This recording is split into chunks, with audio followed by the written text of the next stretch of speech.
Welcome to the show that at this point does not have a name, but at this point, I'm just going to roll with the One-Headed Jeromy Show because it's my handle on Twitter, and I still don't know what else to call it. But I am Jeromy from the Three-Headed Eagle podcast from threeheadedeagle.com.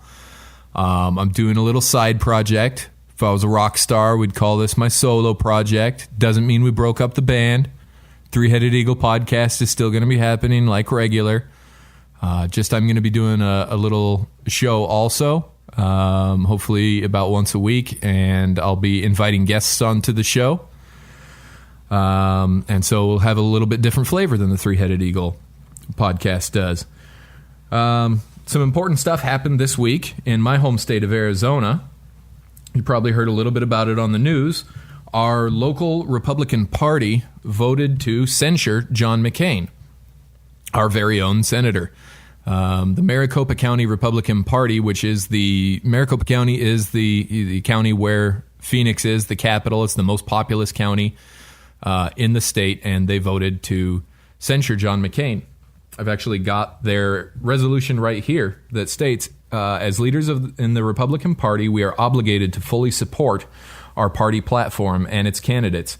Only in times of great crisis or betrayal is it necessary to publicly censure our leaders. Today we are faced with both. For too long we have waited, hoping Senator John McCain would return to our party's values on his own. That has not happened.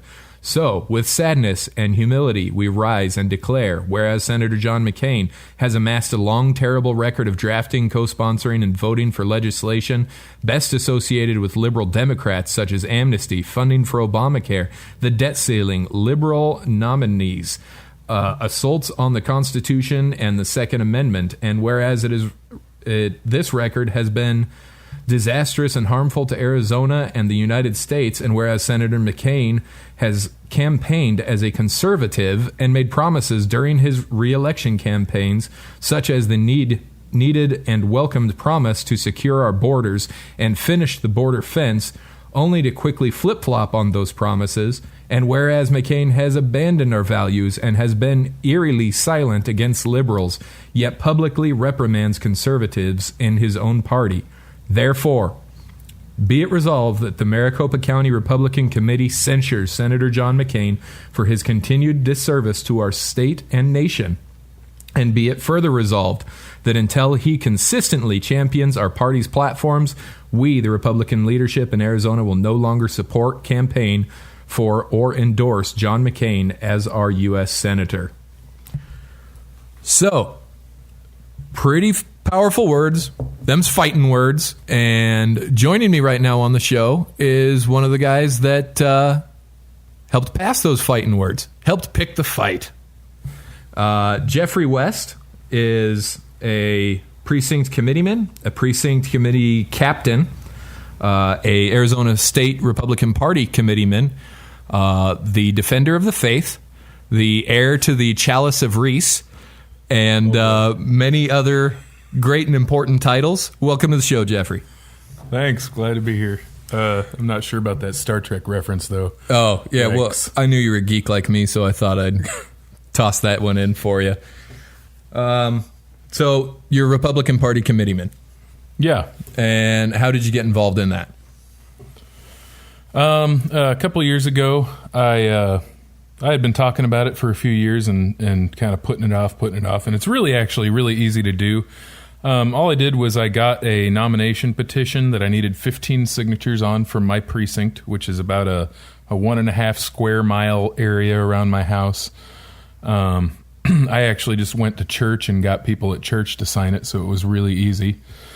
And then I also did it for a few of the friends of mine that were like-minded in my neighborhood, and my wife as well. So it was really easy. There's 11 precinct committeeman seats in my precinct, which is a pretty common number. And there's only 6 of us that ran in our precinct. There's me and myself and my wife, 2 of my friends, one of our city councilmen, and a friend of his. So, you know, it's really easy to get elected when 6 of us run for 11 seats. So you're clearly a very important guy. Oh yeah, it was awesome. I mean, I nailed them. Destroyed the opponents that didn't exist. Yes, that didn't exist at all. Okay, so clearly, based on these prerequisites to fill this position, you're maybe one of the American aristocracy. You probably hold a lot of stock in really important companies and things like that. Is that right? Yeah. No. So, okay, point behind that sarcastic statement is you have to, what are the requirements? You have to be registered as a Republican, to register to vote as a Republican, and you need to get the 15 signatures or whatever it is that's required in your precinct. And then they put your name on the ballot. If you happen to be in a precinct where more than the number of seats people are running for those, then you might have to actually run against someone, which still is pretty easy. You'd go to your polling place and spend 10 minutes there asking people to vote for you. Normally they just leave that spot blank anyway. Okay. And you get to do a lot of stuff in the party. Cool. So you're also a state committeeman, which is a little bit higher up the ladder, so to speak. Yeah. And how'd you accomplish that? So at my legislative district meeting, each district's allowed to elect a third of their precinct committeemen to be state committeemen. And so we just got together with a group of us that are like-minded, liberty-minded folks, and we all got together and we voted for each other to be state committeemen, and we all got elected. So to make a difference, you just had to basically decide to actually try to make a difference? Yeah, I just had to go, I want to do it, and then I did a couple of things that it took to do it, and then it happened. Okay. It was pretty cool. That is pretty cool. And so you've got those 3 important titles, 5 if you count Defender of the Faith, and then the Star Trek reference that nobody else except geeks like you and I will get. You got all that. Now what do? You obviously, you make laws in Arizona, yeah? Not necessarily. No. Okay. No legislative power whatsoever, right? We get to talk. Okay. So, but you did recently pass a really important resolution, several really important resolutions, but one that's made headlines and it's been talked about on talk radio, censuring John McCain, the resolution that I just read at the beginning. Tell us a little bit about that. When did you pass it? What was the meeting like? How many people were there? Well, it was definitely, I got there a couple hours before the meeting started, and definitely that morning it was what everybody was talking about. Most people were for it. Half of the people that I talked to that were for it were they were angry. They were angry at John McCain. The other half were, maybe not necessarily angry, but knew that it was the right thing to do because he's not representing us anymore. So then it was about the middle through the list of resolutions. We were debating all the resolutions. The author of it got up and talked about it. Everybody cheered when he talked about it. Everybody cheered every time somebody spoke for it, which was 5 people. We're limited to 5 people speaking for it. And then 2 people spoke against it. And what was the basic idea of their being against it? They were basically saying he's elected by the people and we should respect their vote. Okay. That was about it. That's it? Yeah, they said he's represented us for so long, and so we should respect that. Which apathy. Yeah. Okay. That got a lot of boos actually. So most of the people there weren't really happy with the fact that he should just stay in office and continue to be a rhino just because he's been in office for so long. Yeah, I think most people realize that the reason he is a rhino and has progressively gotten more progressive is... that was clever. That was good. I think most people realize that the reason that happened is because he's just been continually reelected over and over and over, and it's just kind of an R vote instead of actually thinking about your vote. Okay. So you said there was cheering in the room every time somebody got up and talked about it. What was approximate? I don't know if you have the exact numbers, but what was approximate vote? And then what happened when everybody realized it passed? I think the vote was 1,169 votes yes to 368 votes yes. No. Both. 368 no. Oh, I was confused. I thought maybe everybody voted yes, but you divided it anyway. Yeah, I decided to split it up to make it sound cooler. Leaving us in suspense. So a landslide then, 3-1. Yeah, 3-1 margin. Okay, by his own party in the capital county, so to speak, of the state that he represents or doesn't represent according to the resolution. So would you say that was there anybody there that said, you know what, I was a little disappointed that this grievance didn't make the list, didn't make the resolution, or did the resolution pretty much represent what everybody was thinking? I think it pretty much represented the majority. There was a couple things that weren't on there, that if maybe a couple people said to me, can't really remember. But yeah, I think it pretty much represented the overwhelming majority there. Everybody agreed with all the grievances that were on the list that you just read there, yeah. And nobody picked it apart saying, well, I liked that part, but I'm still going to vote yes. You didn't hear any of that? No, I didn't hear anything like that. So would you say overwhelming support? I mean, obviously by the vote count, but overwhelming support, everybody was right behind the resolution? Yeah, and it was really a combination. The parties kind of split by, I would say, into three groups, kind of the conservative wing of the party, the liberty wing of the party, and the liberals or the moderates. And I'd say it was definitely all of the conservatives and all of the liberty people and probably about half the moderates that voted for it and that were all for it. Did anybody that argued against it say that he wasn't liberal enough? Or anybody arguing for it? Did anybody say, yeah, I hate John McCain, he should be a full-on socialist? No. Nobody said that. We didn't have anybody on that side. But it is the Republican Party. Yeah. So even the moderates aren't going to go up and say, McCain should be more of a socialist. Yeah, that's okay. I don't know. I definitely would say that we have elements of it in the Republican Party, but they call themselves progressives, not socialists. So yeah, But okay, so overwhelming support for that resolution. But you guys passed another important one. Actually, you passed several important ones, but there's one in particular I know you want to talk about. You actually got up to speak in favor of this one, did you not? Yeah, I did, and I did amazing. I got to speak for 1 minute.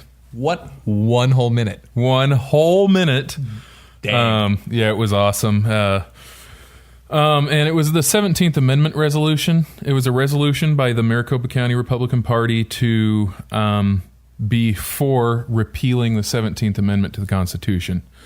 And for just a reminder for folks, 17th Amendment is the one that elects senators directly by the people instead of the original intention of the founders, which was to have them elected by the state legislatures.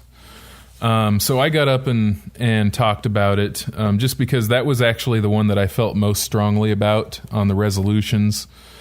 I think really I'd like to repeal all of 1913, but if we could just do one of them for now, then that would definitely be the one. But really what I said was, in 1913, all of the progressives, it was the height of the progressive era. Mm-hmm.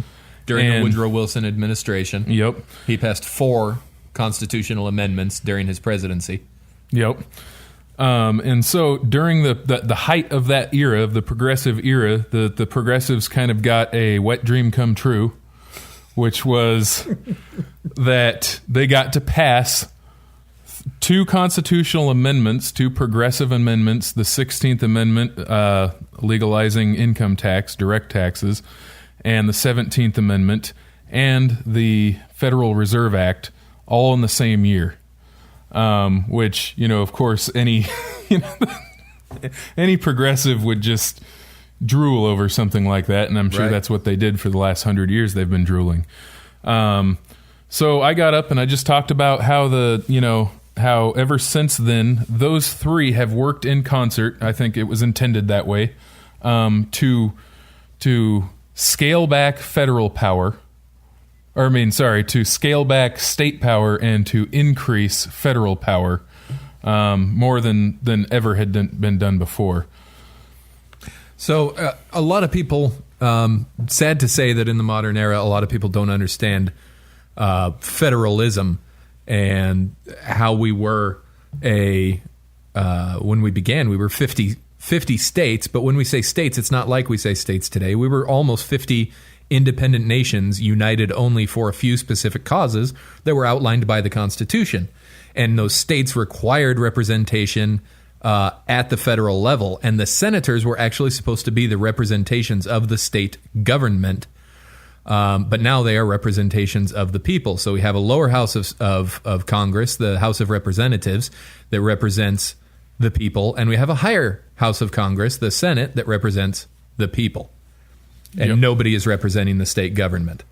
You probably didn't know this, but when my business partners and I started Three-Headed Eagle, one of the long-term goals that we set was that we said, we want to get behind a movement or start a movement to get the 17th Amendment repealed. So I would agree with you. It's definitely one of the most important amendments that we could repeal. 16 and 17 are probably tied. They both need to be replaced with, 17 can just be repealed altogether, and 16 needs to be replaced with something, but could just go away, and I think would be okay. What the idea of the 16th Amendment and the 17th Amendment together in that year, even if without the Federal Reserve Act, the idea was that both of them transferred power to the federal government. Before that, the federal government had to go to the states and ask them for money, pretty much. And the 16th Amendment allowed them to directly tax the people without going through the states. Well, it allowed them to directly tax the income of the people, but they had in Article 1, Section 8, the first power that they actually gave was, it said Congress shall have power to levy taxes, duties, exposes, and all that. So they could levy a tax, but they could actually directly tax the income of the people and get straight to their wallet, right? Yep. And then the 17th Amendment, of course, transferred the power to the federal government by taking power away from the state governments, preventing the people. And here's something that I said there at the meeting, and something that everyone should ask themselves. It's pretty simple. Does your one vote have more sway over your state representatives, or does it have more sway over a representative of millions, meaning your United States senator? Right. My vote definitely has a lot more sway over my 3 state representatives here in Arizona than it does over John McCain. Right. And then the other thing that people should think about is actually a liberal arguing with me about the 17th Amendment brought this up. He said that somehow he had it in his mind that getting rid of the 17th Amendment would give more power to special interest groups. And I thought that was absolutely ridiculous, especially after I thought about it for a while. If you think about it, special interest groups, if you're just talking about the Senate, they have 100 senators that they need to work with, right? Mm-hmm. If you, we have 90 state representatives here in Arizona, right. 30 districts, two in the upper house, or 2 in the lower house, 1 in the upper house. Right. If you, I don't know what the numbers are for other states. I know some have a lot more representatives than that, and some have less. So just average it out to around 100 representatives per state. That's 5,000 state representatives in the country that special interest groups would have to influence instead of 100 senators. Going to be a lot more difficult to influence 5,000. You have to have a lot deeper pockets to buy off 5,000 people than you do to buy off 100. Is that basically what you're saying? That's what I'm saying. Okay. Yeah, I got you. So, and you guys just real quickly tell us just a sentence or two about some of the other resolutions that you guys passed. Okay. See, one of them that I liked, keep in mind these are all resolutions, so they don't necessarily carry teeth unless it's a big deal like the McCain one.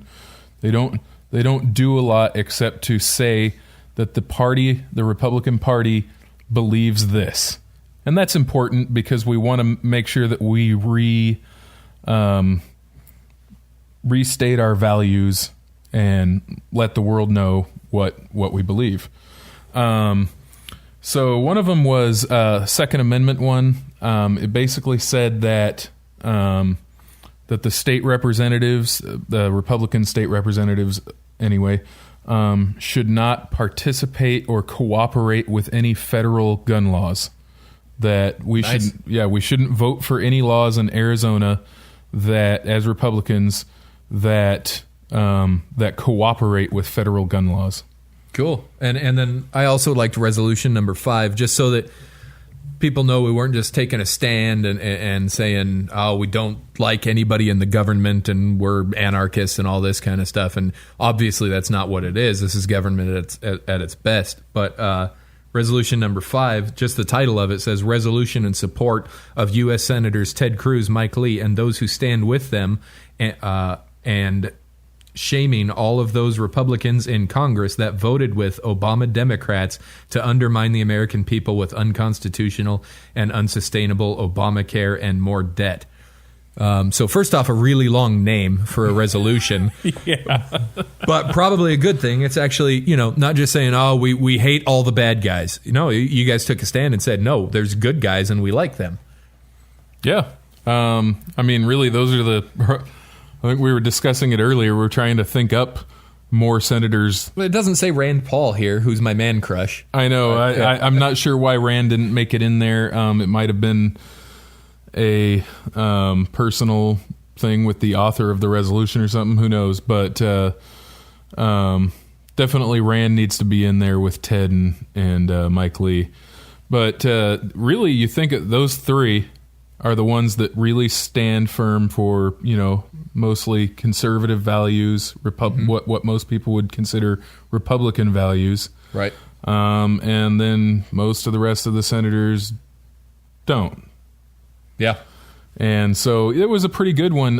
It got overwhelming cheers when we were debating it. I don't think anybody actually stood to debate against it. And it passed by the same huge margin. I think it was around 1,100. Most of the resolutions had a vote of 11 something to 3 something. Wow, that's great. So, even though I was mocking you a bit to begin with, you don't write legislation, you don't pass legislation. It's not legally binding, but all really good things that the Republican Party in Maricopa County is standing up for and saying, no, we have values.